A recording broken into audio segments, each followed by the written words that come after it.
Naruto Series Recap Part 1. Nagsimula ang episode sa isang dramatikong flashback na nagpapakita ng mapang wasak na pag-atake sa Hidden Leaf Village ng Nine-Tailed Fox. Isang napakalaking, kulay kahel, at siyam na buntot na hayop ang nagpahamak sa nayon, kung saan ang mga gusali ay gumuho at ang mga tao ay tumatakas sa takot. Ang Academy Life ni Naruto. Ang eksena ay lumipat sa kasalukuyan. Ipinakilala si Naruto Uzumaki bilang isang bata, masigla, at pilyong batang lalaki.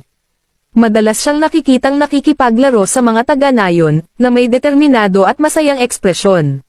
Si Naruto ay pumasok sa Ninja Academy kasama ang kanyang mga kaklase, si Sakura Haruno, isang magandang ngunit malakas ang loob na babae, at si Sasuke Uchiha, isang astig at talentadong batang lalaki na may madilim na nakaraan.